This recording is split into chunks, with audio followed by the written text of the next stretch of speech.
There's a slight snafu with my slides, so if none of this makes sense, just use your imagination. All right. Dr. King said that a riot is the language of the unheard. And whether you choose to call what happened in April a riot or an uprising, it was fueled by children made to feel voiceless. As a teacher in Sandtown, I saw the results of decades of disinvestment. This is what communities look like when we decide that certain citizens are expendable.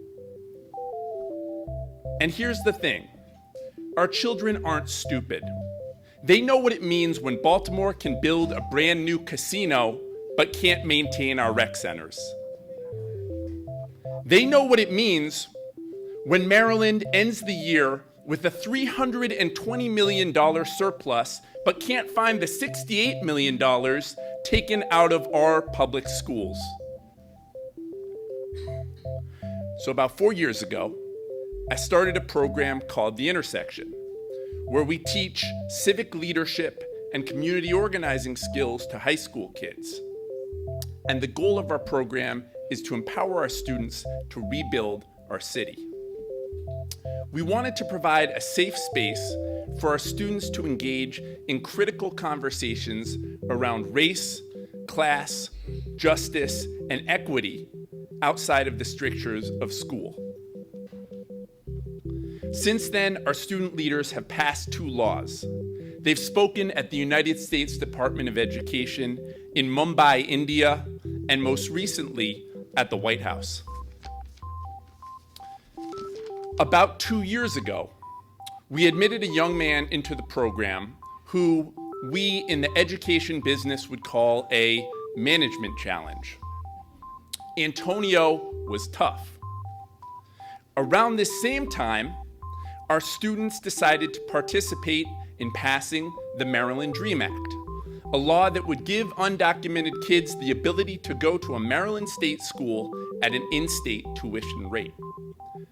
The opposition called the Dream Act one more entitlement for illegal aliens. But our students knew better. Eric said that this is the civil rights struggle of our generation. Tykira told ABC News that this law isn't about us versus them. It's about how do we all move forward together. Because if JJ and Eves get a college education, they pay taxes, and that makes me a better citizen. Our students wrote op-eds in The Sun. They spoke out on TV and on the radio. They knocked on over 6,000 doors. They were absolutely fearless. So the day of the vote, I was working a polling station at an elementary school, and an older African-American woman approached me, and she's looking at my Intersection shirt. She looks up and she says, "Don't I know you from somewhere?" And I said, I'm not sure. Maybe you know my students. They've been out canvassing and knocking doors and talking about what they believe in throughout the neighborhoods. And she looks up and she says, "Oh yeah, that young man that I met the other day with the Intersection t-shirt on that came by telling me to vote for the Dream Act. Isn't that right?" And I said, "Yes, that's Antonio. He's great." And all of a sudden, she started to cry. And so I start to apologize and I say, "Look, ma'am, I'm really sorry. I know he's a work in progress. You know, he's got some rough edges around him." And she stops me and she cuts me off. She says, "No, you don't understand." She says, "I grew up in Selma, Alabama, and my father died not thinking that black people would ever be able to vote in this country. And yet here today, there's a black man in the White House and a black boy out here trying to give other people their rights. It's a beautiful country." And in the end, the Dream Act passed with overwhelming support from Baltimore City.